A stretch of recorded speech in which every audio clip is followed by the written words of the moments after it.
Gannavaram party office కార్యాలయం మీద చేసింది వాస్తవం కాదా? కార్లు తగలబెట్టింది వాస్తవం కాదా? వాళ్ళు ఏదో వాళ్ళ ప్రాణ రక్షణ కోసం చేశారని చెప్పి మాట్లాడింది అది నిజమా? ఆ వాస్తవాలు మీకు తెలియదా?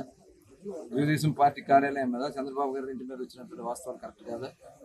మీరు చేసినటువంటి పాపాలు మొత్తం కూడా బయటికి తెలుసు ప్రజలందరూ కూడా. ఇలాంటి తప్పుడు మాటలు మాట్లాడితే ఎవరు చూస్తూ ఊరుకోం. మేము ప్రజలకి జవాబుదారులు, నీకు జవాబుదారులు కాదు. అందుకే నిన్ను ఓడగొట్టారు. నన్ను గుర్తుపెట్టుకో, 50,000 ఓట్ల మెజార్టీ మాకు ఇచ్చారంటే నీ పరిస్థితి ఒకసారి ఆలోచించుకో. అర్ధరాత్రులు తిరుగుతావు, లేదంటే ఊరికి బయట తిరుగుతూ ఉంటావు.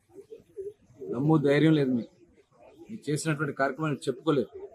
మీరు చేసినటువంటి పాపాలు మొత్తం చిట్టం మా దగ్గర ఉంది.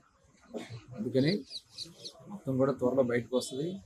మీకు red book, green book, yellow book అన్ని బుక్లు ఉన్నాయి. ప్రతిదానికి మీరు సమాధానం చెప్పుకోవాల్సిన పరిస్థితి. అంటే మీరు అధికారులకి పొలిటికల్ గవర్నెన్స్ అనేది తీసుకొస్తున్నారు. పొలిటికల్గా ఉన్నటువంటి ప్రజాప్రతినిధి ప్రజా సమస్యలు దగ్గరుండి చూసిన వాళ్ళు ఉంటారు.